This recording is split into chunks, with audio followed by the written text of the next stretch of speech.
friends, I'm very happy to meet you all in this video. So இன்னைக்கு நம்ம பார்க்கக்கூடிய business studies அப்படிங்கிற சப்ஜெக்ட்குள்ளே நம்ம டிரான்ஸ்போர்ட்டேஷனுங்கிற சர்வீஸ் பற்றி நம்ம பார்க்க போகிறோம். நம்ம பார்த்துட்டு இருக்கிற சப்ஜெக்ட் வந்து பிஸ்னஸ் ஸ்டடீஸ். அதுக்குள்ளே நம்ம பார்த்துட்டு இருக்கிறது என்னது? Business services. பிஸ்னஸ் சர்வீசஸ்னால் நிறைய பார்த்தோம். ஸோ அந்த விஷயங்கள் எல்லாம் நம்ம வந்து இது பண்ணும்போது ரீகலெக்ட் பண்ணி பார்க்கலாம் ஒரு தாட்டி. அதுக்கு முன்னாடி இன்னையோட மோஸ்ட்லி வந்து கிளாஸ் முடியறதுக்கான வாய்ப்புகள் நிறையா இருக்குது.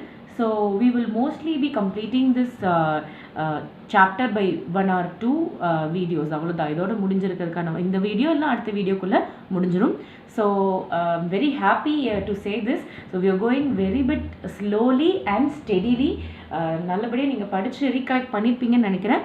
So revision about the subject. Business ஸ்டடீஸில் பிஸ்னஸ் சர்வீசஸ் பார்த்துட்டு இருந்தோம். So first initially what we saw what is a service அப்படின்லாம் பார்த்துட்டு இருந்தோம். ஸோ இதில் பிஸ்னஸ் சர்வீசஸ்க்குள்ளே நம்ம பிஸ்னஸ் சர்வீஸ்னால் என்ன, service used by a business is business service இல்லையா? ஸோ என்னென்ன சர்வீஸ் எல்லாம் நம்ம பிஸ்னஸ் யூஸ் பண்ணுது அப்படிங்கிறத பார்க்கும்போது பேங்கிங் சர்வீஸ் பார்த்தோம். பேங்கிங் சர்வீஸ் கீழே எத்தனை வகையாக இருக்குது, அதில் என்னென்ன அப்படிங்கிறதெல்லாம் பார்த்தோம். பேங்கிங் சர்வீஸ் முடிச்சதுக்கப்புறம் நம்ம வந்து இன்சூரன்ஸ் சர்வீஸ் இருக்குது. இன்சூரன்ஸ் சர்வீஸ் பற்றி நம்ம பார்த்தோம். ஸோ இன்சூரன்ஸில் வந்து நம்ம கவர் பண்ணது life insurance, marine insurance and fire insurance cover பண்ணி முடிச்சிட்டோம். நடுவில் கம்யூனிகேஷன் சர்வீஸ்னு ஒன்று இருக்குது. அது வந்து உங்களுடைய ரிஜெக்டட் டாபிக். ஸோ உங்களுக்கு இந்த டாபிக் வந்து வராது. ஸோ உங்களுடைய டெலிட்டட் போர்ஷன்ஸில் இருக்கிறனால கம்யூனிகேஷன் சர்வீசஸ் கிடையாது. What is the next thing? Communication services இல்லாமல் டெலகிராம் சர்வீசஸும் இல்லாமல், கம்யூனிகேஷன்லேயே தான் டெலிகாம் சர்வீசஸும் இன்க்ளூட் ஆகும். ஸோ அதுவும் இல்லாமல் டிரான்ஸ்போர்ட்டேஷன் சர்வீஸ்க்கு நம்ம வரும். So what is the next service we organization of for business will use? It is transportation. Transportation இல்லாமல் எந்த பிஸ்னஸுமே நடக்காது இல்லையா? நினச்சி பார்க்க கூட முடியாது. டிரான்ஸ்போர்ட்டேஷன் இல்லைன்னா எப்படி கூட்ஸ் ரீச் ஆகும், ஒருத்தங்க கிட்ட இருந்து இன்னொருத்தங்களுக்கு போகிறதா டிரான்ஸ்போர்ட்டேஷன். ஸோ நீங்களே சொல்லுங்கள், what is transportation? Movement of something இல்லையா? So from one place to another, அதுக்கு பேர் தான் டிரான்ஸ்போர்ட் இல்லையா? நம்ம மூவ் பண்ண போகிறோம். ஸோ இந்த டிரான்ஸ்போர்ட்டேஷன் அப்படிங்கிறது வந்து நம்ம எதை டிரான்ஸ்போர்ட் பண்ண போகிறோம் அப்படின்னு கேட்டால் கூட்ஸ் அண்ட் சர்வீசஸ். கூட்ஸை தான் நம்ம வந்து டிரான்ஸ்போர்ட் பண்ண போகிறோம். ஸோ கூட்ஸுக்கு என்னன்னு சொல்லுவோம் அப்படின்னா ஃப்ரைட் அப்படின்னு சொல்லுவோம். கூட்ஸுக்கு என்னன்னு சொல்லுவோம்? ஃப்ரைட் அப்படின்னு சொல்லுவோம். So freight services together with supporting and auxiliary services by all modes of transportation. அப்படின்னா என்ன? ஸோ நம்ம வந்து எல்லா தேவைக்குமே வந்து டிரான்ஸ்போர்ட்டேஷன் தான் பண்ணுறோம் இல்லையா? நமக்கு வந்து ஏதாவது ஒரு ரா மெட்டீரியல் வரணும்னாலும் நம்ம டிரான்ஸ்போர்ட் பண்ணுறோம், கூட்ஸை கொண்டு போய் கொடுக்கணும்னாலும் டிரான்ஸ்போர்ட் பண்ணுறோம், வேறு ஏதாவது நம்ம வந்து சர்வீஸ் பண்ணி கொடுக்கணும்னாலும் டிரான்ஸ்போர்ட் பண்ணுறோம். ஸோ வந்து டிரான்ஸ்போர்ட்டேஷன் அப்படிங்கிறது வந்து இருந்துக்கிட்டே தான் இருக்குது. ஸோ டிரான்ஸ்போர்ட்டேஷன் அப்படின்னா அதில் வந்து நம்ம முக்கியமாக வந்து டிரான்ஸ்போர்ட்டேஷனில் என்னென்ன டைப் ஆஃப் டிரான்ஸ்போர்ட்டேஷன் இருக்குது? Railways, roadways, Airways and seaways. So ஒரு டிரான்ஸ்போர்ட்டேஷனுக்குமே வந்து அதோடைய அட்வான்டேஜஸும் இருக்கும், டிஸ்அட்வான்டேஜஸும் இருக்கும். இதை பற்றி உங்களுக்கு நான் திருப்பி உட்காந்து சொல்லிக் கொடுக்க வேண்டிய அவசியம் இல்லை. ஏன்னா இதில் நம்ம வந்து சின்ன வயசுலேயே நம்ம படித்தாச்சு, இதுக்கு முன்னாடி கிளாஸஸ்லேயும் நம்ம படித்தாச்சு. ஸோ வந்து railways, roadways, Airways, seaways, so ஒன்னொன்றுத்துலேயுமே ஒரு அட்வான்டேஜும் இருக்குது, டிஸ்அட்வான்டேஜ் இருக்குது. அது என்னன்னு உங்களுக்கே தெரியும் இல்லையா? ஸோ ரெயில் அண்ட் ரோடு வந்து பார்த்திங்கன்னா ஸ்லோவாக போகும் வென் கம்பேர்ட் டு ஏர் இல்லையா? ஸோ ஏர்வேஸ் வந்து ரொம்ப ஸ்பீடாக இருக்கும், இது ரெண்டும் கொஞ்சம் ஸ்லோவாக இருக்கும். இது எல்லா இடத்துக்குமே போகும். ரோடு அப்படிங்கிறது எல்லா இடத்துக்குமே போகும். ரெயிலுங்கிறது குறிப்பிட்ட இடத்துக்கு மட்டும்தான் போக முடியும். அதாவது ஜங்ஷன், அதாவது ரயில்வே ஸ்டேஷன் இருக்கிற இடத்துக்கு மட்டும்தான் போக முடியும். ரோடு வந்து எங்கே வேணாலும் போகலாம். ஏர் அப்படிங்கிறது கொஞ்சம் காஸ்ட்லியானது, இது ரெண்டுமே கொஞ்சம் சீப்பானது. சி அப்படிங்கிறது வந்து கடல் வழியாக ஃபாரினுக்கு கொடுக்கறதுக்கு மட்டும் தான் நம்ம சீவேஸ் யூஸ் பண்ணுறோம். அப்படிங்கிறது எல்லாமே உங்களுக்கு தெரியும். ஸோ இதனால் என்ன நமக்கு வந்து பெனிஃபிட்? டிரான்ஸ்போர்ட்டேஷனால என்ன பெனிஃபிட் அப்படின்னு பார்த்தா removes hindrance of place. Hindrance அப்படிங்கிற வேர்டு உங்களுக்கு புதுசாக இருக்கும். ஹிண்ட்ரன்ஸ் அப்படின்னா தடை, ஓகேவா? ஸோ வந்து ஒரு கஷ்டம். ஸோ அந்த பிளேஸ் அப்படிங்கிற ஒருத்தங்க இந்த இடத்துல இருப்பாங்க, இன்னொருத்தங்க வேற இடத்துல இருப்பாங்க, அந்த தூரத்தை வந்து ரிமூவ் பண்ணுறது. அந்த தூரம் அப்படிங்கிற கஷ்டத்தை ரிமூவ் பண்ணுறது என்னது அப்படின்னா டிரான்ஸ்போர்ட்டேஷன் அப்படின்னு சொல்கிறாங்க. So removes the hindrance of place. இதுதான் ரொம்ப முக்கியமான ஒரு பாயிண்ட் இதில், ஓகேவா? அடுத்தது டிரான்ஸ்போர்ட்டேஷன்னால கூட்ஸ் வந்து கஸ்டமருக்கு வந்து போகுது. எங்கே இருக்கிறவங்க கஸ்டமரோ அந்த இடத்துல போய் நம்ம ரீச் பண்ணி கொடுக்குறோம். ஸ்விக்கியாக இருக்கலாம், இல்லை எதுவாக இருக்கலாம், இல்லை வந்து நமக்கு வந்து கொரியர் சர்வீஸ் இருக்கலாம். எல்லாமே வந்து நம்ம டிரான்ஸ்போர்ட்டேஷன் மூலிமா அந்த கூட்ஸ் வந்து அந்த கஸ்டமரை கொண்டு போய் ரீச் ஆகுது. ஸோ இப்போதைக்கு நம்ம என்ன பண்ணணும் அப்படின்னா நம்ம டிரான்ஸ்போர்ட்டேஷனை வந்து நம்ம வளர்த்தணும். எப்படி வளர்த்தணும் அப்படின்னா எல்லா இடத்துக்குமே ரோடு போடணும், நல்ல ரோடாக போடணும், ரோடை வந்து விரிவுபடுத்தணும். இந்த மாதிரி வந்து டிரான்ஸ்போர்ட்டேஷனுக்கு ஹெல்ப் பண்ணணும். ரயில்வேஸை பொறுத்த வரைக்கும் நிறையா புது ஜங்ஷன்ஸ் வரணும். நிறைய இடத்துக்கு வந்து இல்லாத எங்கெங்கெல்லாம் வந்து ரயில்வே ஸ்டேஷன் இல்லையோ அங்கெல்லாம் ரயில்வே ஸ்டேஷன் கொண்டு வந்து ரயில்வேஸ் வந்து விரிவுபடுத்தணும். ஸோ ஏர்வேஸ் வந்து எல்லா இடத்துலையும் கொண்டு வர முடியாது. ஸோ நம்ம வந்து அந்த இதுக்குமே வந்து நல்ல பெட்டரான ஒரு பிளேஸ், இன்னும் கொஞ்சம் நிறையா வந்து ஏரோப்ளைன்ஸ் நிற்கிற மாதிரி, நிறைய கப்பல் நிற்கிற மாதிரி அந்த மாதிரி பண்ணலாம். போர்ட்டெல்லாம் நம்ம டெவலப் பண்ணலாம். ஏன்னா ஒரு போர்ட்டில் வந்து ஏகப்பட்ட கப்பல் வந்து கசகசகசன்னு டிராஃபிக்காக நிற்கும். அந்த மாதிரி இல்லாமல் அதை கொஞ்சம் நம்ம வந்து கிளியர் பண்ணி விட்டு விரிவுபடுத்துகிற மாதிரி நம்ம பண்ணலாம். ஸோ இதுதான் வந்து டிரான்ஸ்போர்ட்டேஷனை பொறுத்த வரைக்கும் விஷயங்கள். இதை தவிர டிரான்ஸ்போர்ட்டேஷன் வந்து உங்களுக்கு எதுவுமே கேட்கவும் முடியாது, சொல்லவும் முடியாது. ஸோ நீங்கள் ஓனாகவே டிரான்ஸ்போர்ட்டேஷன் பற்றி எழுதிக்கலாம். ஸோ இது ஒரு தனியாக நம்ம வந்து படிக்கிறதுக்குன்னு ஒன்றுமே கிடையாது. ஸோ அடுத்ததான் நம்ம பார்க்க போகிறது ரொம்ப ரொம்ப இம்பார்ட்டண்ட்டான ஒரு விஷயம், உங்களுக்கு புதுசான ஒரு கான்செப்ட். அது என்ன அப்படின்னா, அதுக்கு பேர் என்ன? Warehousing. அப்படின்னா எதுமா? வேர் ஹவுசிங் அப்படிங்கிறத பற்றி நம்ம பார்க்க போகிறோம். What is where housing?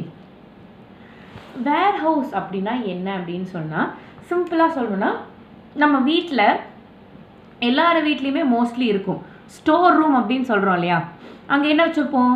நம்ம வீட்டில் வந்து எல்லா கூட்ஸுமே நம்ம அங்கே தான் வச்சுருப்போம். கூட்ஸுன்னு கிடையாது, நம்ம வீட்டில் இருக்கிற எல்லா திங்ஸுமே நம்ம அதில் போய் வச்சுருப்போம். ஸோ நம்ம மல்லிகை ஜாமான் எல்லாமே வந்து ஸ்டோர் ரூமில் இருக்கும். இதை தவிர வந்து சில சமயம் சில பேரோட வீட்டில் ஸ்டோர் ரூமில் தான் எல்லாமே வச்சுருப்போம். நம்ம வீட்டில் என்னெல்லாம் தேவையில்லையோ எல்லாத்தையும் கொண்டு போய் ஸ்டோர் ரூமில் தான் தூக்கி போட்டிருப்போம் இல்லையா? ஸோ ஸ்டோர் ரூம் அப்படின்னா என்ன? ஒரு விஷயத்தை வந்து அங்கே வந்து நம்ம எடுத்து வைக்கணும் இல்லையா? அதுதான் ஸ்டோர் ரூம். இது வீட்டில் அப்படிங்கும்போது நம்ம அதுக்கு பேர் என்ன சொல்கிறோம்? ஸ்டோர் ரூம் அப்படிங்கிறோம். அதே பிஸ்னஸில் என்ன சொல்கிறாங்க அப்படின்னு பார்த்தா அதுக்கு பேர் என்னது? வேர் ஹவுஸ். ரொம்ப பெரிய கான்செப்ட், அப்படியே பயங்கரமான கான்செப்ட் அப்படின்னு சொல்லிட்டு ரொம்ப பயப்படலாம் வேண்டாம். ரொம்ப ஈஸியான ஒரு விஷயம். ஸோ வேர் ஹவுஸ் அப்படின்னா என்னது? It is a store room அப்படின்னு வச்சுக்கோங்க. அது ஞாபகம் வச்சுக்கோங்க. ஸ்டோர் ரூமை ஞாபகம் வச்சிங்கனாலே அதில் இருக்கிற பாயிண்ட்ஸ் எல்லாமே நம்ம எழுதிக்கலாம் வேர் ஹவுஸில். ஓகேங்களா? சரி. ஸோ ஃபஸ்ட்டு நம்ம லைன் பை லைன் நம்ம வந்து படிக்க போகிறோம். ஏன்னா நீங்கள் வந்து இது வரைக்கும் வேர் ஹவுஸ் பற்றி நீங்கள் கேள்விப்பட்டிருப்பீங்களான்னு கூட எனக்கு தெரியாது. ஸோ வந்து ரொம்ப புது கான்செப்ட் ஃபார் யூ. அதனால் நம்ம லைன் பை லைன் படிக்கலாம். So what is that they have given? Warehouse அப்படின்னா என்ன? Unit for keeping and storing goods. So இது வந்து ஒரு இடம். இந்த இடத்துல என்ன பண்ணுறாங்க? கூட்ஸை ஸ்டோர் பண்ணுறாங்க ஸோ அப்படின்னு சொல்கிறாங்க. சரியா? So in scientific and systematic manner. ஜென்ரலாக பார்த்தீங்கன்னா முன்னாடி அந்த காலத்துலலாம் ஸ்டோர் ரூம், இந்த வேர் ஹவுஸ் இதெல்லாம் எப்படி இருக்கும் அப்படின்னு பார்த்தீங்கன்னா, ஒரு குடோன்னு சொல்கிறோம் இல்லையாம்மா, அதான் மோஸ்ட்லி வேர் ஹவுஸ். ஓகேங்களா? ஸோ வந்து அந்த இடத்துல வந்து சும்மா கொண்டு போய் கூட்ஸை வந்து வச்சுருவாங்க, அவ்வளோதான். ஓகேவா? ஒருத்தங்க ஒரு மாதிரி அவங்களுடைய வேர் ஹவுஸை வச்சுருப்பாங்க. ஸோ அந்த காலத்தில் வந்து வெறும் வேர் ஹவுஸ் வந்து போய் ஒரு நம்ம வீட்டில் இருக்கிற ஒரு ஸ்டோர் ரூம் மாதிரி தான் இருந்தது. ஆனால் இப்போது நம்ம என்ன பண்ணிட்டோம் அப்படின்னா, சயின்டிஃபிக்காக வந்து நம்ம வந்து கொண்டு வந்துட்டோம். சயின்டிஃபிக் அண்ட் சிஸ்டமேட்டிக் மேனரில் கொண்டு வந்துட்டோம். ஸோ ஒரு காய்கறி நான் வந்து அந்த ஸ்டோர் ரூமில் வைக்கிறேன் அப்படின்னா அந்த இதுக்கு தகுந்த மாதிரி டெம்பரேச்சரில் ஏசி எல்லாம் ஃபிட் பண்ணி செட்டப் பண்ணி அந்த மாதிரி இப்போ வச்சுட்டோம். அந்த காலத்தில் சும்மா கொண்டு போய் அங்கே வச்சுருவாங்க, அவ்வளோதான்.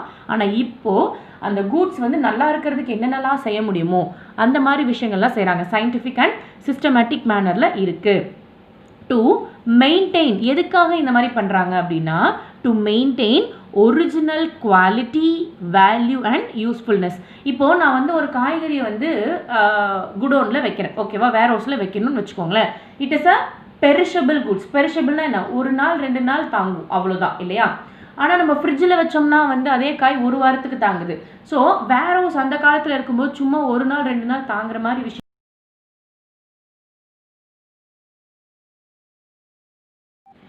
நம்ம காஷ்மீரி ஆப்பிள் அப்படின்னு சொல்கிறோம் இல்லையா? ஸோ அந்த காஷ்மீரி ஆப்பிள் வந்து காஷ்மீர்லேருந்து நம்ம இங்கே இல்லையா? ஸோ அது மட்டும் இல்லாமல் நம்ம வந்து அதுக்கு வந்து நம்ம நிறைய வந்து ஸ்பெண்ட் பண்ண வேண்டியது இருக்கும். ரொம்ப நாள் ஒரு ஆப்பிள் ஜென்ரலாக எவ்வளோ நாள் இருக்கும் யோசிச்சு பாருங்கள் நீங்களே. ஒரு காயை வந்து நீங்கள் வந்து ஒரு பழத்தை வந்து நீங்கள் பிக்கிறீங்க அப்படின்னா மிஞ்சி போனால் ஒரு 3 நாள் நல்லா இருக்கிறதே பெரிய விஷயம். ஆனால் காஷ்மீர்லேருந்து இங்கே வர்றதுக்கே 1 வாரம் ஆகிடுது, ஓகேவா? பை ரோட்வேஸ் தான் மோஸ்ட்லி வருது, பை ஷிப்பு அந்த மாதிரிலாம் வர்றது கிடையாது, பை ஃப்ளைட்டு அந்த மாதிரிலாம் வர்றது கிடையாது. ஸோ மோஸ்ட்லி வந்து அது ரோட்வேஸாவோ இல்லை வந்து ஏர்வேஸாவோ வருது அப்படின்னாலும் உங்களுக்கு வந்து இந்த ஆப்பிள்ஸ் வந்து ஒரு 3 டேஸ்க்குள்ளே ஆக்சுவலி கெட்டு போயிடணும். ஆனால் நம்ம வந்து இந்த மாதிரி வேர் ஹவுஸில் நம்ம வச்சு அந்த சயின்டிஃபிக்கலி வச்சுருக்கோம் அப்படின்னு சொல்கிறோம் இல்லையா? அதில் என்ன அப்படி நான் சொல்ல வராங்க அப்படின்னா, எவ்வளோ டெம்பரேச்சரில் வச்சா இன்னும் இது 1 மாதத்துக்கு நல்லாயிருக்கும் அப்படிங்கிறது மாதிரி கரெக்டாக வச்சிங்கன்னா அந்த குவாலிட்டியும் குறையாது, வேல்யூவும் குறையாது, அது யூஸ்ஃபுல்னஸும் வந்து இருக்கும். ஸோ அந்த மாதிரி வந்து இப்போது இந்த காலத்தோட வேர் ஹவுஸ் எல்லாமே மாறிடுச்சு. முன்னாடியெல்லாம் வந்து அந்த மாதிரி கிடையாது. இப்போ தான் வந்து இந்த மாதிரி வந்து வேர் ஹவுஸ் நம்ம வந்து டெவலப் பண்ணியிருக்கோம். So what is a warehouse? ஒரு வேர்ஹவுஸ் அப்படின்னாலே வந்து it is a unit for keeping and storing the goods in a scientific and systematic manner இல்லையா.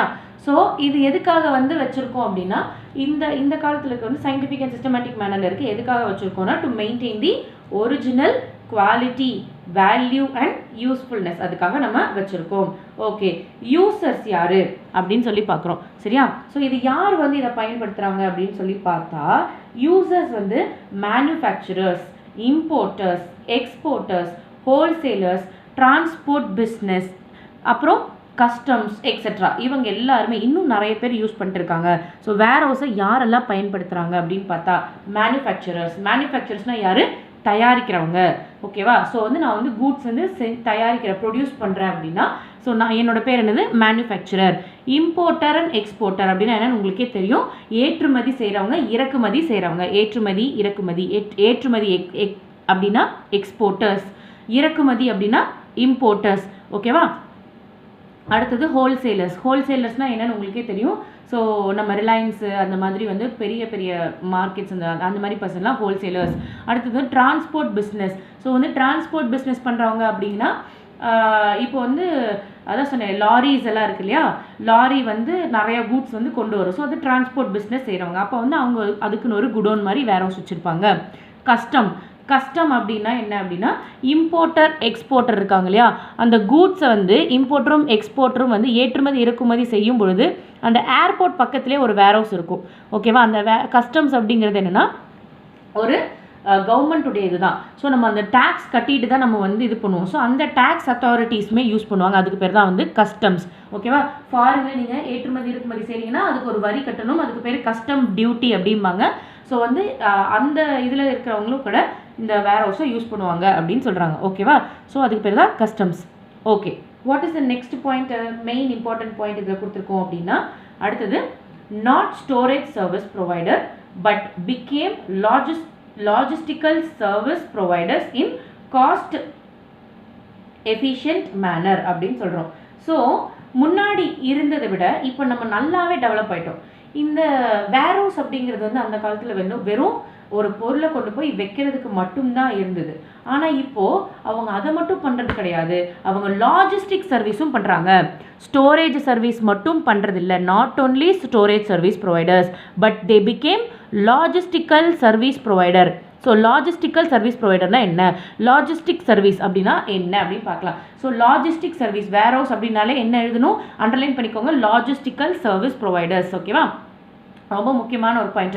லாஜிஸ்டிக் அப்படின்னா வந்து என்ன அப்படிங்கிறத நம்ம பார்க்க போகிறோம். இந்த லாஜிஸ்டிக் சர்வீஸ் நம்ம பண்ணும்பொழுது என்ன மாதிரி பண்ணுறாங்க, இன் காஸ்ட் எஃபிஷியன்ட் மேனர். ஒரு பிஸ்னஸ் எல்லாருமே வந்து காஸ்ட் எஃபிஷியண்ட்டாக இருக்கணும் அப்படின்னு தான் நினைப்பாங்க இல்லையா. ஸோ எவ்வளோ கம்மியாக நமக்கு செய்ய முடியுமோ. ஸோ நான் வேற ஒருத்தங்கிட்ட நான் கொடுத்தேன்னா ஒரு 10,000 ரூபாய்க்கு வருதுன்னா என்கிட்டயே நீ வந்து வேர் ஹவுஸும் கொடுத்து லாஜிஸ்டிக்கும் என்கிட்ட கொடுத்தீங்கன்னா நான் உங்களுக்கு வந்து ஒரு காம்போ ஆஃபரில் பண்ணுறேன் அப்படின்னா வந்து காசு கம்மியாக இல்லையா. அப்போ பிஸ்னஸ்காரங்க வந்து காசு எங்கே கம்மியாக இருக்கோ அங்கே தான் வந்து போவாங்க, தனியாக காசு கொடுக்கறதுக்கு நினைக்க மாட்டாங்க. ஸோ வந்து காஸ்ட் வந்து எஃபிஷியண்ட்டாக இருக்குது. ஸோ லாஜிஸ்டிக் அப்படின்னா என்ன அப்படின்னா making available the right quantity, making available the right quantity at right place in right time in right physical form at right cost. இத்தனை ரைட் இருக்கணும். ஓகேவா. என்னென்ன ரைட் இருக்குது, ரைட் குவான்டிட்டி அப்படின்னா என்னது, சரியான. ரைட்டுனா வந்து லெஃப்ட் ரைட்டு கிடையாது, இந்த ரைட்டு வந்து சரியான குவான்டிட்டி. ஸோ நான் வந்து உங்ககிட்ட எவ்வளோ குவான்டிட்டி நான் ஆர்டர் பண்ணியிருக்கேனோ அந்த குவான்டிட்டியோட அளவு வந்து கரெக்டாக இருக்கணும். ஓகேவா. ஸோ அதுக்கு பேர் தான் வந்து ரைட் குவான்டிட்டி, சரியான குவான்டிட்டி. ரைட் பிளேஸ், யாருக்கிட்ட கொண்டு போய் கொடுக்கணுமோ அவங்கக்கிட்ட தான் கொடுக்கணும். ஸோ அந்த ரைட் பிளேஸ், கரெக்டான பிளேஸில் கொண்டு போய் கொடுக்கறது தான் ரைட் பிளேஸ். ரைட் டைம், எந்த நேரத்தில் கொண்டு போய் கொடுக்கணுமோ சரியாக அந்த நேரத்தில் கொண்டு போய் கொடுத்துடணும். ஓகேவா. ஸோ 1 டேயில் கொடுக்குறேன்னு சொல்லியிருந்தால் 1 டே. டெலிவரி டைம் வந்து ரொம்ப ஆப்டாக கரெக்டாக இருக்கணும். In right physical form, in right physical ஃபார்ம்னா அந்த கூட்ஸ் எதுவுமே டேமேஜ் ஆகாமல். அட் ரைட் காஸ்ட் அப்படின்னா என்னது, ரைட் காஸ்ட்னா சரியான விலையில். ஸோ சரியான குவான்டிட்டி, சரியான இடத்துல, சரியான நேரத்தில், சரியான ஃபார்மில், சரியான விலையில் கிடைக்கணும். ஸோ 5 விஷயம் வந்து இதில் இருக்கணும். ஸோ வந்து இது வந்து நான் உங்களுக்கு வந்து ஒரு கொஸ்டினாக கேட்கலாம். ஸோ லாஜிஸ்டிக் சர்வீசஸ் அப்படிங்கிறது ரொம்ப முக்கியம். இது நீங்கள் நல்லா தெரிஞ்சுக்கணும். லாஜிஸ்டிக்கல் சர்வீஸ் அப்படின்னா என்ன அப்படின்னா ஒரு கூட்ஸை making available of a goods, in right quantity, அந்த கூட்ஸை சரியான குவான்டிட்டிலையும் சரியான இடத்துலையும் சரியான டைம்லையும் அது மட்டும் இல்லாமல் சரியான ஃபார்ம்லையும் ஓகேவா, என்ன ஷேப் கேட்டிருக்காங்களோ அந்த மாதிரி ஓகேவா, அந்த இதுலையும் ரைட் காஸ்ட்லையும் வந்து கொண்டு போய் கொடுக்கணும் அப்படின்னு சொல்கிறாங்க. இதுதான் வந்து லாஜிஸ்டிக் சர்வீசஸ். இது எல்லாராலையுமே பண்ண முடியாது. ஸோ இந்த சர்வீசஸுமே வந்து யார் பண்ணுறாங்கன்னா வேர்ஹவுஸ்காரங்க இப்போ பண்ண ஆரம்பிச்சிட்டாங்க அப்படின்னு சொல்கிறாங்க. ஓகேவா. What is the next point? Modern warehouses. இப்போ வந்து வேர்ஹவுஸ் எப்படி ஆயிடுச்சு? மாடர்ன் வேர்ஹவுஸ் ஆயிடுச்சு. என்ன பண்ணிட்டாங்க அப்படின்னா automatic conveyors, computer operated cranes and forklift அப்படின்னு சொல்கிறாங்க. ஸோ ஆட்டோமேட்டிக் கன்வேயர்ஸ்னால் எல்லாமே தானாகவே நடக்கிற மாதிரி விஷயங்கள்லாம் வந்து வேர்ஹவுஸில் வச்சுருக்காங்க. முன்னெல்லாம் வந்து ஒரு ஹியூமன்ஸ் வந்து எடுத்துக்கொண்டு போய் வைக்கணும் அப்படின்னா இப்போ ஆட்டோமேட்டிக்காக நீங்கள் வந்து இந்த இது ஏர்போர்ட்டு இல்லைனா வந்து இந்த ரயில்வே ஸ்டேஷன் போயிருந்தீங்கன்னா உங்களுடைய பேகு செக் பண்ணுறது ஒன்று இருக்கும் இல்லையா, அந்த ஒரு உள்ளே போயிட்டு செக் பண்ணிட்டு வெளியில் வரும் இல்லையா, அந்த மாதிரி ஒரு ஒரு மூட்டை எடுத்து நீங்கள் கொண்டு போய் வச்சிங்கன்னா அது கரெக்டாக எங்கே கொண்டு போய் வைக்கணுமோ அது கொண்டு போய் வச்சிடும். ஓகேவா. Automatic conveyors, computer operated cranes, ரொம்ப கனமான பொருளை வந்து ஒரு கிரேன் மூலிமா, அந்த காலத்தில் கையில் தூக்கிட்டு போய் வைக்கணும், இப்போ கிரேன் மூலிமா கம்ப்யூட்டர் ஆப்ரேட்டட் கிரேன் மூலிமா ஸ்டோர் பண்ணிக்கலாம். அண்ட் ஃபோக்லிஃப்ட்டும் அதே மாதிரி கிரேன் மாதிரி ஒரு விஷயம் தான், ஒரு லிஃப்ட் ஓகேவா, அதனால ஒரு இதை தூக்கி ஒரு இடத்துல கொண்டு போய் வைக்கிறது. ஸோ இப்போ வேர்ஹவுஸ் எல்லாமே வந்து ரொம்ப மாடர்ன் ஆயிடுச்சு. ஆட்டோமேட்டிக்காக பண்ணுறதுக்கு தேவையான விஷயங்கள் எல்லாமே வந்து இப்போ இருக்கிற நம்ம வேர்ஹவுஸில் கிடைக்குது அப்படின்னு சொல்கிறாங்க. ஓகேவா. So this is all about the வேர்ஹவுஸில் பற்றி நம்ம படிக்க வேண்டிய விஷயம். So what is a warehouse? It is a place to store the goods இல்லையா. ஸோ வந்து இந்த கூட்ஸ் வந்து எதுக்காக நம்ம ஸ்டோர் பண்ணுறோன்னா அதோட குவாலிட்டி குறையக்கூடாது, வேல்யூ குறையக்கூடாது, யூஸ்ஃபுல்னஸ் குறையக்கூடாது. ஸோ இது தவிர வந்து இதில் யாரெல்லாம் யூஸ் பண்ணுறாங்கன்னா manufacturers, importers, exporters, wholesalers, transport business, customs எல்லாருமே யூஸ் பண்ணுறாங்க. இது மட்டும் இல்லாமல் பல பேர் நீயும் நானும் கூட யூஸ் பண்ணலாம், அந்த மாதிரி இருக்குது அப்படிங்கிறாங்க. ஸோ அடுத்தது என்னது? Not storage services. இது வந்து ஸ்டோரேஜ் சர்வீஸ் மட்டும் கொடுக்கறது கிடையாது, அதை தவிர லாஜிஸ்டிக்கல் சர்வீசஸும் கொடுக்குறாங்க. அப்போ லாஜிஸ்டிக்கல் சர்வீசஸ்னால் என்ன அப்படின்னு சொல்லி நம்ம பார்க்குறோம். ஸோ லாஜிஸ்டிக்கல் சர்வீசஸ் அப்படின்னா right quantity in right place in right time right physical ஃபார்மில் ரைட் காஸ்ட்டில் இருக்கிறதுக்கு பேர் தான் லாஜிஸ்டிக்கல் சர்வீசஸ் அப்படின்னு சொல்கிறாங்க. ஓகேங்களா. ஸோ இதை தான் வந்து நம்ம வந்து இந்த சர்வீசஸும் வந்து வேர்ஹவுஸ்காரங்க செஞ்சு தராங்க. ஸோ இப்போ இருக்கிற வேர்ஹவுஸ் எப்படி இருக்குது அப்படின்னு பார்த்தா ரொம்ப மாடர்ன் ஆகிடுச்சு. ஸோ இன்றைக்கி இருக்கிற டெக்னாலஜி வச்சு ஆட்டோமேட்டிக் பண்ணுறாங்க, கிரேன்ஸ் அண்ட் ஃபோக்லிஃப்ட்டை வச்சு பொருள்களை வந்து ஹேண்டில் பண்ணுறாங்க. அதனால் என்ன ஆகும்? கூட்ஸ் வந்து என்ன ஆகும்னா சேஃப்டியாக இருக்கும், உடையாது, டேமேஜ் ஆகாது. ஸோ வந்து நம்ம வந்து கரெக்டாக கொண்டு போய் நம்ம பண்ண முடியும். ஸோ இந்த மாதிரி வந்து கம்ப்யூட்டர் ஆப்ரேட்டடாக வந்து யூஸ் பண்ணுறாங்க இந்த இருக்க வேர்ஹவுஸில் அப்படின்னு சொல்கிறாங்க. So this is all about warehouse. Shall we go to the next topic? So what is the next topic? Types of warehouse. வேர்ஹவுசஸில் பல விதமான வெரைட்டிஸ் இருக்குது. ஸோ என்னென்ன வேர்ஹவுஸ் எல்லாம் இருக்குது அப்படின்னு சொல்லிட்டு நம்ம ஒன் பை ஒன் பார்க்கலாம். ஸோ ஃபஸ்ட் ஒன் என்ன அப்படின்னா ப்ரைவேட் வேர்ஹவுசஸ். பேர்லேயே தெரியுது என்னது? ப்ரைவேட் வேர்ஹவுஸ் அப்படின்னா என்ன? தனிப்பட்ட, தனியார் இல்லையா. ப்ரைவேட்டாக என்னது? தனிப்பட்ட, தனியார், அவங்களுடைய வேர்ஹவுஸ். ஸோ இது யார் வச்சுருப்பாங்க அப்படின்னு சொன்னால் it is operated, owned or leased by a company handling their goods. So நான் ரிலையன்ஸ் கம்பெனிக்காரன் அப்படின்னா நான் தான் அம்பானி அப்படின்னு வச்சுக்கோங்களேன். ஸோ எனக்குன்னு ஒரு தனி வேர்ஹவுஸ் இருக்கும். ஓகேவா. ஸோ இது என்னுடைய கம்பெனிக்காக நான் என்னோடய கூட்ஸை வச்சுக்கிறதுக்காக நான் வச்சுக்கிறதுக்கு பேர் தான் private warehouse. So material handling system வந்து இதில் இருக்குது. ஸோ இந்த ப்ரைவேட் வேர்ஹவுசஸில் என்ன பண்ணுறாங்க அப்படின்னு சொல்லி பார்த்தீங்க அப்படின்னா மெட்டீரியல் ஹேண்ட்லிங் சிஸ்டம் அப்படிங்கிறது யூஸ் பண்ணுறாங்க. ஸோ எதுக்காக யூஸ் பண்ணுறாங்க அப்படின்னா maximum efficiency of product movement. So material handling system, அதாவது எப்போ வந்து எந்த கூட்ஸ் உள்ளே வரணும், எது வெளியில் போகணும் அப்படின்னு எல்லாமே சிஸ்டமேட்டிக்காக எல்லாமே பண்ணுறாங்க. ஸோ இதனால் பண்ணும்பொழுது கரெக்டான ப்ராடக்ட் வந்து வெளியில் போயிட்டு உள்ளே வந்துட்டு இருக்குது. ஸோ அதாவது அழுக போகிறது, அதாவது ஒரு ப்ராடக்ட் வந்து எக்ஸ்பயர் ஆகிறதுக்கு முன்னாடி அந்த ப்ராடக்ட் ஃபஸ்ட்டு வெளியில் போகணும் இல்லையா. ஸோ அந்த மாதிரி கரெக்டாக வந்து பிளான் பண்ணி எல்லாமே போகிறதுக்கு பேர் தான் மெட்டீரியல் ஹேண்ட்லிங் சிஸ்டம். எதுக்காக பண்ணுறாங்கன்னா maximum efficiency of product movement. So product movement வந்து எவ்வளோ எஃபிஷியண்ட்டாக இருக்குன்னா maximum highest level of efficiency வந்து இவங்க கொடுக்குறாங்க. ஸோ தன்னுடைய ப்ராடக்ட்டுக்காக அவங்க வச்சுருக்கிற வேர் ஹவுஸ் தான் வந்து ப்ரைவேட் வேர் ஹவுஸ். இது யார் ஓன் பண்ணுறது, ஆப்ரேட் பண்ணுறது எல்லாருமே ஒரு தனிப்பட்ட ஒரு கம்பெனி வச்சுருப்பாங்க. ஸோ இவங்க என்ன வச்சுருக்காங்க இதுக்குள்ளே அப்படின்னா மெட்டீரியல் ஹேண்ட்லிங் சிஸ்டம் வச்சுருக்காங்க. ஸோ இந்த ப்ராடக்ட் மூவ்மெண்ட் வந்து மேக்ஸிமமாக வச்சுருக்காங்க. ஸோ இதோட பெனிஃபிட் என்ன அப்படின்னு சொல்லி பார்க்குறோம். ஸோ இந்த பெனிஃபிட் என்ன அப்படின்னா அந்த control, flexibility, improved dealer reaction. Control அப்படின்னா என்னோட கூட்ஸ் என்ன இருக்குது அப்படிங்கிறது எல்லாமே என் கையில் இருக்குது. ஸோ அதுதான் இதோட முக்கியமான பெனிஃபிட். ஸோ எந்த கூட்ஸை நான் ஃபஸ்ட்டு விற்கணும், ஃபஸ்ட்டு எடுத்துகிட்டு போகணும், எல்லாமே என் கையில் இருக்குது. ஸோ என்னுடைய கூட்ஸ் வந்து எந்த அளவுக்கு இருக்குது, நல்லா இருக்கா நல்லா இல்லையா பார்க்க முடியுமா, எல்லாமே நான் பார்க்க முடியும் இல்லையா. இதே வந்து நான் வேறு இடத்துல வேர் ஹவுஸ் வச்சுருந்தேன் அப்படின்னா, இன்னொருத்தங்களோட வேர் ஹவுஸில் வச்சுருந்தேன் அப்படின்னா அவங்க கிட்ட பெர்மிஷன் கேட்டு உள்ளே போய் பார்க்கணும். இப்போ நான் எப்போ வேணால் போய் என்னோட கூட்ஸை பார்க்கலாம். ஸோ கண்ட்ரோல் வந்து என்கிட்ட இருக்குது. ஃப்ளெக்சிபிலிட்டி, எனக்கு எப்போ தேவையோ அந்த மாதிரி நான் வந்து வேர் ஹவுஸில் வந்து இடம் மாற்றம் செய்யலாம். வேர் ஹவுஸ்க்குள்ளே என்னோட கூட்ஸை வந்து இங்கே வைக்கலாம், அங்கே வைக்கலாம், மாற்றி மாற்றி வைக்கலாம் இல்லையா. இதே வந்து நான் வந்து வேற ஒருத்தவங்களோட வேர் ஹவுஸில் போய் ஓகேவா, இப்போ வந்து தனியார் வேர் ஹவுஸ்னு இருக்குது, தனிப்பட்ட வேர் ஹவுஸ் அப்படின்னு இருக்குது ஓகேவா. வேர் ஹவுஸை வந்து லீஸுக்கு, ரெண்ட்டுக்கு அந்த மாதிரி கொடுக்குற வேர் ஹவுஸும் இருக்குது. ஸோ அந்த மாதிரி பண்ணும்பொழுது நமக்குன்னு ஒரு இடத்த அலோகேட் பண்ணிடுவாங்க. அந்த இடத்துல தான் நீ கொண்டு போய் வைக்கணும். ஆனால் இதே உன்னோடதாக இருந்தால் நீ எங்கே வேணால் உன்னோட கூட்ஸை வச்சுக்கலாம் சரியா. ஸோ அதுதான் ஃப்ளெக்சிபிலிட்டி, எங்கே வேணால் மூவ் பண்ணிக்கலாம் கூட்ஸை. Improved customer dealer reaction. So உன்னுடைய டீலருக்கு வந்து நீ வந்து இன்னும் என்ன பண்ணுறேன்னா சீக்கிரமாக உன்னோட கூட்ஸை கொண்டு போய் ஸோ அங்கே போய் எடுத்துக்கோங்க, இங்கே போய் எடுத்துக்கோங்க அப்படிங்கிறதெல்லாம் நம்ம சொல்ல வேண்டிய அவசியம் கிடையாது.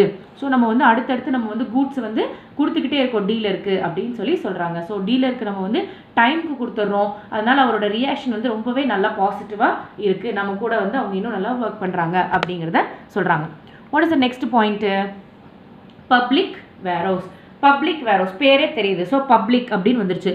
பப்ளிக் அப்படின்னால யார் வருவாங்க, எல்லாருமே யார் வேணால் யூஸ் பண்ணலாம். ஸோ யாரெல்லாம் யூஸ் பண்ணுறாங்கன்னு பாருங்கள். Traders, manufacturers or any member of public after payment of a storage fee or charges. So யார் வேணால் யூஸ் பண்ணலாம். நீ, நான் அந்த மாதிரி யார் வேணால் யூஸ் பண்ணலாம். Trader or manufacturer or any member of public யார் வேணால் யூஸ் பண்ணலாம். என்ன பண்ணும், நீ வந்து ஒரு காசு கொடுக்கணும். Payment of a storage fees என்ன பண்ணும், நீ வந்து உன்னோட கூட்ஸை நீ வைக்கிறதுக்கு ஒரு காசு கொடுக்கணும். ஸ்டோரேஜ் ஃபீஸ் கொடுத்ததுக்கப்புறம் நீ வந்து இங்கே கூட்ஸை பப்ளிக் வேர் ஹவுஸில் ஸ்டோர் பண்ணிக்கலாம். ஸோ உனக்குன்னு ஒரு இடம் கொடுத்துருவாங்க. அந்த இடத்துல கொண்டு போய் உன்னோட கூட்ஸை கொண்டு போய் வச்சுக்கலாம். நீ அதுக்கு என்ன பண்ணணும், ஸ்டோரேஜ் ஃபீஸ் ஆர் சார்ஜஸ் கொடுக்கணும் அப்படின்னு சொல்கிறாங்க. புரிஞ்சுதா? ஸோ இது யார் இது பண்ணுறா அப்படின்னா கவர்மெண்ட் வந்து இதுக்காக ரெகுலேட் பண்ணுறாங்க. ஸோ இந்த மாதிரி செய்யலாமா அப்படின்னு செய்யுங்க அப்படின்னு சொல்லி கவர்மெண்ட்டே வந்து அப்ரூவல் கொடுக்குறாங்க. ஸோ வந்து இதுக்காக தனியாக லைசன்ஸ் கொடுக்குறாங்க. ஸோ இந்த லைசன்ஸ் வாங்கின யார் வேணாலும் பப்ளிக் வேர் ஹவுஸ் செட்டப் பண்ணலாம். ஓகேவா? ஸோ வந்து எனக்கு இந்த மாதிரி ஒரு நிலம் இருக்குது, ஒரு வீடு, ஒரு இடம் இருக்குது. அந்த இடத்த வந்து நான் குடோன் மாதிரி வேர் ஹவுஸ் மாதிரி கொண்டு வந்து வச்சு இந்த இடத்துல யார் வேணால் கூட்ஸ் வச்சுக்கோங்க அப்படின்னு சொல்லி நான் லைசன்ஸ் வாங்கிட்டேன்னு வச்சுக்கோவேன் கவர்மெண்ட்லேருந்து. ஸோ யார் வேணால் என்னோட இதில் வந்து காசு கொடுத்து அந்த கூட்ஸை வச்சுக்கலாம். ஸோ என்னோட ப்ராஃபிட் என்ன, ஸ்டோரேஜ் ஃபீஸ் தான் என்னோட ப்ராஃபிட்டாக இருக்கும். ஸோ அதான் வந்து பப்ளிக் வேர் ஹவுஸ். இதில் அதர் ஃபெசிலிட்டிஸ் என்ன கொடுக்குறாங்க அப்படின்னா பப்ளிக் வேர் ஹவுஸில் transportation by rail and road. So other public வேர் ஹவுஸில் என்னென்ன ஃபெசிலிட்டிஸ் இருக்குன்னா ரோட்வேஸில் மூலிமா டிரான்ஸ்போர்ட்டேஷன் இல்லை ரயில்வேஸ் மூலிமா டிரான்ஸ்போர்ட்டேஷன் நாங்கள் பண்ணித்தரோம் அப்படின்னு சொல்லிட்டு பப்ளிக் வேர் ஹவுஸ் சொல்கிறாங்க. ஓகேவா? அடுத்தது இது வந்து ரொம்ப கன்வீனியண்ட்டாக இருக்குது. யாருக்கு கன்வீனியண்ட்டாக இருக்குது? ஸ்மால் மேனுஃபேக்சரர்ஸ்க்கு ரொம்பவே கன்வீனியண்ட்டாக இருக்குது. ஸோ ஏன் அப்படின்னா நான் வந்து ப்ரொடியூஸ் பண்ணுறதே கொஞ்சம் தான் ப்ரொடியூஸ் பண்ண போகிறேன். இதுக்காக தனியாக குடோன் வச்சேன்னா எனக்கு காசு ரொம்ப ஜாஸ்தியாகும் இல்லையா.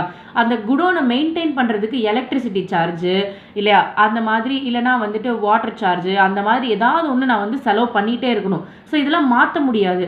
ஆனால் அந்த இதை தனி காஸ்ட்டாக நான் பண்ணுறதுக்கு நான் தனியாக ஒருத்தவங்க கிட்ட போய் இது பண்ணிட்டேன்னா எனக்கு வந்து அந்த காசெல்லாம் வரதில்லை, வெறும் சார்ஜஸ் கொடுத்தா போதும் இல்லையா.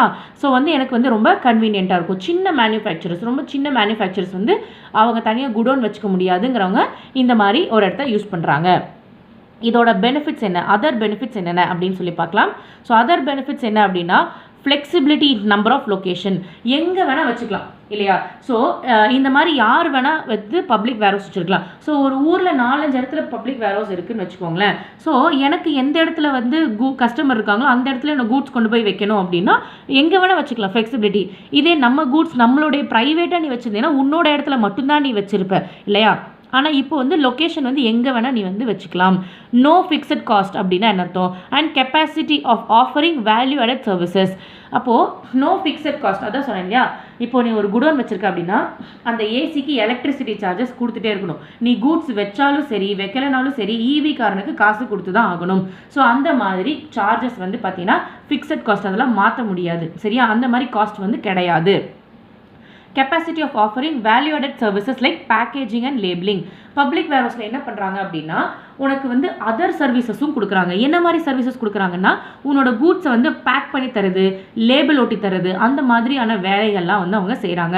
ஸோ நீ என்ன பண்ணுற அப்படின்னா மேனுஃபேக்சர் பண்ணி மூட்டை மூட்டையாக கொண்டு போய் வைக்கிறத வந்து அவங்க வந்து இப்போ ஃபார் எக்ஸாம்பிள் ஒரு அரிசினே வச்சுக்கோங்க, இல்லை ரவை கோதுமை அந்த மாதிரி வச்சுக்கோங்களேன். ஸோ வந்து அந்த மாதிரி விஷயத்த வந்து நீங்கள் மூட்டை மூட்டையாக கொண்டு போய் கொடுத்தீங்கன்னா அவங்க வந்து 1/4 கிலோ பேக்கெட் 1/2 கிலோ பேக்கெட் அப்படிங்கிற மாதிரி பேக்கிங் பண்ணி கொடுப்பாங்க. அது மட்டும் இல்லாமல் லேபிளிங்கும் பண்ணி கொடுப்பாங்க. லேபிளிங்னா என்ன? உன்னோட லேபிள் ஒட்டணும், இல்லைனா வந்து அந்த விலை ஒட்டணும், ப்ரைஸ் ஒட்டணும் அப்படின்னா அந்த மாதிரி வேலை பண்ணுறது தான் லேபிளிங். ஸோ உன்னுடைய ப்ராடக்ட்டை வந்து பேக்கிங் அண்ட் லேபிளிங் அவங்க பண்ணி தரதில் அதர் சர்வீசஸ் அவங்க பண்ணி கொடுக்குறாங்க அப்படின்னு சொல்கிறாங்க. அடுத்தது என்னது? Bonded warehouse. பாண்டட் வேர்ஹவுஸ் அப்படின்னா என்ன அப்படின்னு சொல்லிட்டு பார்க்கலாம். ஸோ பாண்டட் வேர்ஹவுஸ் அப்படின்னா இந்த பாண்டட் வேர்ஹவுஸ் வந்து யார் வந்து அக்செப்ட் பண்ணியிருக்காங்க அப்படின்னா வந்து கவர்மெண்ட் வந்து லைசன்ஸ் பண்ணி இந்த வேர்ஹவுஸை வச்சுருக்காங்க. எதுக்காக இந்த பாண்டட் வேர்ஹவுஸ் இருக்குது அப்படின்னு சொல்லி பார்த்தா இந்த பாண்டட் வேர்ஹவுஸ் வந்து இம்போர்ட் அண்ட் எக்ஸ்போர்ட் பண்ணுறவங்களுக்காக இருக்குது. ஸோ இம்போர்ட் பண்ணுறவங்களும் சரி எக்ஸ்போர்ட் பண்ணுறவங்களும் சரி அந்த டேக்ஸ் கட்டிட்டு அந்த கூட்ஸை வந்து நீங்கள் எடுத்துகிட்டு போய்க்கலாம். ஸோ நீங்கள் ஏற்றுமதி பண்ணாலும் நீங்கள் வரி கட்டணும், ஏற்றுமதி வரி கட்டணும், இறக்குமதி பண்ணாலும் இறக்குமதி வரி கட்டணும். ஸோ அந்த வரி கட்டுற வரைக்கும் அந்த கூட்ஸ் வந்து எங்கே இருக்கும் அப்படின்னு கேட்டால் இந்த பாண்டட் வேர்ஹவுஸில் இருக்கும். இந்த வேர்ஹவுஸ் யாரோடது அப்படின்னா கவர்மெண்ட் லைசன்ஸ் பண்ண வேர்ஹவுஸ். ஸோ நீங்கள் வந்து எப்போ நீங்கள் வந்து அந்த டியூட்டி டேக்ஸ் கட்டுறீங்களோ அப்போ தான் அந்த கூட்ஸை வந்து அவங்க கொடுப்பாங்க. ஸோ கப்பல் மூலியமாவோ இல்லை ஏரோப்ளேன் மூலியமாவோ வர்ற அந்த கூட்ஸை வந்து இந்த வேர்ஹவுஸில் கொண்டு போய் வச்சுருவாங்க. நீங்கள் அந்த காசு கட்டிட்டீங்க அப்படின்னு சொல்லி ரெசிப்ட் கொண்டு வந்து கொடுத்தா தான் இந்த கூட்ஸை வந்து அவங்க கிளியர் பண்ணுவாங்க. அது வரைக்கும் அந்த கூட்ஸ் எங்கே இருக்கும் அப்படின்னா இந்த வேர்ஹவுஸில் தான் இருக்கும். ஸோ இது யார் முக்கியமாக யூஸ் பண்ணுறாங்கன்னா இம்போர்ட்டட் கூட்ஸ், இறக்குமதி செய்கிறது, ஃபாரின்லேருந்து இங்கே இந்தியாவுக்கு வர்ற கூட்ஸு அப்படின்னு சொல்கிறாங்க. So importer not permitted to remove goods till payment of duty. So importer வந்து டியூட்டி கட்டுற வரைக்கும் அந்த கூட்ஸை ரிமூவ் பண்ணுறதுக்கு அனுமதி கிடையாது அப்படின்னு சொல்கிறாங்க. அடுத்து என்ன சொல்கிறாங்க அப்படின்னா importer not paid fully or goods not required immediately அப்படின்னா ஸோ இந்த கூட்ஸ் வந்து எப்போ இந்த குடோன் வந்து எப்படி இருக்குது அப்படின்னா நீ வந்து காசு கொடுக்கல, இம்போர்ட்டர் நீ தான் இம்போர்ட்டர், நீ இறக்குமதி பண்ணியிருக்க, ஃபாரின்லேருந்து வர வச்சுருக்க அப்படின்னா ஸோ ஃபாரின்லேருந்து நீ வர வச்ச அந்த கூட்ஸ் வந்து நீ வந்து இம்போர்ட் பண்ணியிருக்க. ஸோ அந்த இம்போர்ட்டர் காசு வந்து கொடுக்கல, டேக்ஸ் பே பண்ணல அப்படின்னா டேக்ஸ் நீ பே பண்ணாத வரைக்கும் அந்த கூட்ஸ் வந்து எங்கே இருக்கும்? இந்த குடோனில் இருக்கும். இல்லை அப்படின்னா அந்த கூட்ஸ் வந்து இப்போதைக்கு வந்து அவருக்கு தேவையில்லை. ஓகேவா? எனக்கு இன்றைக்கி தேவையில்லைங்க, இப்போ நான் வந்து இறக்குமதி தான் பண்ணி வச்சுருக்கேன், ஒரு மாதம் 2 மாதம் கழித்து வாங்கிக்கிறேன் அப்படின்னா அது வரைக்குமே அந்த கூட்ஸ் வந்து அந்த குடோனில் தான் இருக்கும். கூட்ஸ் நாட் ரிக்வயர்ட் இமீடியட்லி, உடனே தேவையில்லை அப்படின்னாலும் அந்த கூட்ஸை அங்கேயே நீ வச்சுக்கலாம். அடுத்தது என்ன? ஃபெசிலிட்டி. என்னென்ன ஃபெசிலிட்டி அவங்க தராங்க? Handling, packaging and granting. So granting அப்படின்னா அரைக்கிறது. ஓகேவா? ஸோ ஹேண்ட்லிங் அப்படின்னா வந்து உனக்கு வந்து அந்த கூட்ஸ் எப்படி ஹேண்டில் பண்ணுறது அந்த மாதிரி ஃபெசிலிட்டிஸ் எல்லாமே அவங்க செஞ்சு தராங்க. Packaging and granting. ஸோ உங்களுக்கு அதே தெரியும், ஏற்கனவே அவங்களே வந்து எல்லாமே பேக்கேஜ் பண்ணி உனக்கு கரெக்டாக கொண்டு வந்து சேர்த்திடுவாங்க. Importer brings buyer back to their requirement அப்படின்னு சொல்கிறாங்க. அப்படின்னா என்ன அர்த்தம்? நான் தான் இம்போர்ட்டர், நான் வந்து என்ன பண்ணியிருக்கேன்? இறக்குமதி பண்ணியிருக்கேன். ஸோ பையர் இருப்பாங்க. பையர்னா யார்? என்கிட்ட கூட்ஸ் வாங்குறவங்க தான் என்னுடைய பையர் இல்லையா? So importer bring buyer back their requirement அப்படின்னு என்ன அர்த்தம்னா என்னோட பையருக்கு வந்து என்ன மாதிரி வேணும். ஸோ நான் வந்து என்ன பண்ணிட்டேன்? ஒரு டன் கணக்கில் வந்து கொண்டு வந்து இந்த குடோனில் கொண்டு வந்து சேர்த்திட்டேன். ஓகேவா? ஸோ என்ன எவ்வளோ சேர்த்திருக்கேன்? டன்னு கணக்கில் நான் கொண்டு வந்து சேர்த்திருக்கேன். இப்போ என்னோட பையர் வந்து என்ன கேட்குறாரு அப்படின்னா, எனக்கு வந்து இதை நீங்கள் வந்து இந்த மாதிரி பேக்கெட் பண்ணி கொடுங்க, 1 கிலோ பேக்கெட்டாக போட்டு கொடுங்க அப்படின்னு சொல்லி கேட்குறாருன்னா, அவருடைய தேவைக்கு தகுந்த மாதிரி நான் வந்து பேக் பண்ணி கொடுக்க சொல்லலாம். ஸோ பேக்கேஜிங் வேலை செய்கிறாங்க இல்லையா? ஸோ இம்போர்ட்டர் வந்து அவங்க பையருக்கு தேவையான மாதிரி அவங்க ரிக்குவயர்மெண்ட்டுக்கு தகுந்த மாதிரி பேக் பண்ணி தாங்க அப்படின்னு சொல்லலாம். அந்த வேலையும் இவங்க செஞ்சு தராங்க. cannot be removed in parts, sorry, can be removed in parts, duty can be paid in installment. அப்படின்னு என்ன அர்த்தம்? சின்ன சின்ன பாட்டா, அதாவது இன்னைக்கு வந்து ஒரு டன் வரைக்கும் இது பண்ணியிருக்கேன் அப்படின்னு வச்சுக்கோங்களேன். ஸோ வந்து 50 கிலோ இன்னைக்கு, அடுத்த 50 கிலோ நாளைக்கு, அந்த மாதிரி வந்து கொஞ்சம் கொஞ்சமாக வந்து நான் விற்கலாம், அங்கேருந்து கொஞ்சம் கொஞ்சமாக ரிமூவ் பண்ணலாம். ஆனால் நீ டியூட்டி வந்து பே பண்ணிட்டு தான் எடுக்க முடியும். ஸோ அந்த டியூட்டியுமே ஒரே பேமெண்ட்டாக பண்ணுமா அப்படின்னு கேட்டால் இல்லை. ஏன்னா வந்து டியூட்டி வந்து சும்மா சாதாரணமாக வந்து 100 ரூபா 200 ரூபா மாதிரி டேக்ஸ் இருக்காது, லட்சக்கணக்கில் இருக்கும். ஸோ அந்த டேக்ஸ் அமௌண்ட் வந்து உன்னால் ஒரேடியாக பேமெண்ட் பண்ண முடியல அப்படின்னாலும் பரவாயில்லை, நீ வந்து அதை வந்து இன்ஸ்டால்மெண்ட்டில் பே பண்ணிக்கலாம் அப்படின்னு சொல்கிறாங்க. So you can make the payment in installment அப்படின்னு சொல்கிறாங்க. So this is all about bonded warehouse. ஓகேவா? ஸோ பாண்டட் வேர்ஹவுஸ்னால் என்ன? இது வந்து ஏற்றுமதி இறக்குமதி செய்கிறவங்களுக்கான வேர்ஹவுஸ். இது எங்கே இருக்கும் அப்படின்னா, ஏரோப்ளைன் அந்த ஏர்போர்ட் போர்ட்லேயோ இல்லைனா வந்து ஷிப்போட போர்ட்லேயோ இருக்கும். ஸோ வந்து கஸ்டம்ஸ் டியூட்டி பே பண்ணதுக்கப்புறம் தான் வந்து அலோவ் பண்ணுவாங்க. ஸோ வந்து இம்போர்ட்டர் வந்து அது வரைக்கும் அதை வந்து கூட்ஸை வந்து எடுக்க முடியாது. ஸோ இந்த டியூட்டி வந்து ஒரேடியாக பே பண்ணுமா அப்படின்னு கேட்டால் ஒரேடியாக பே பண்ண வேண்டாம், இன்ஸ்டால்மெண்ட்டில் பே பண்ணிக்கலாம். கூட்ஸ் எல்லாம் ஒரேடியாக ரிமூவ் பண்ணுமான்னு கேட்டால் இல்லை, கொஞ்சம் கொஞ்சமாக உனக்கு எப்படி தேவையோ அதுக்கு தகுந்த மாதிரி நீ கூட்ஸை ரிமூவ் பண்ணிக்கலாம் அப்படின்னு சொல்கிறாங்க. அது மட்டும் இல்லாமல் என்ன சொல்கிறாங்க அப்படின்னா, அடுத்த பாயிண்ட் என்னது? ஸோ வந்து பையரோடைய தேவைக்கு தகுந்த மாதிரி பேக் பண்ணி தர்ற வேலையும் இவங்க பண்ணி தராங்க அப்படின்னு சொல்கிறாங்க. ஸோ உனக்கு கூட்ஸ் இமீடியட்டாக தேவையில்லை அப்படின்னாலோ இல்லை டேக்ஸ் நீ கட்டலைனாலோ அந்த கூட்ஸ் வந்து எங்கே இருக்கும் அப்படின்னா இந்த பாண்டட் குடோனில் தான் இருக்கும். ஸோ இது வரைக்கும் நம்ம வந்து பார்க்கலாம். ஸோ அடுத்த கிளாஸில் வந்து மீதி இருக்கிற டாபிக்ஸை நம்ம கவர் பண்ணிக்கலாம். So till then keep revising and B regular with the subject. அப்போ தான் உங்களுக்கு இந்த சப்ஜெக்ட் ரொம்ப ஈஸியாக இருக்கும். ஸோ கவர்மெண்ட் வேர்ஹவுஸ் வந்து நம்ம அடுத்த டாபிக் பார்க்கலாம். So till then, take care. Thank you, students.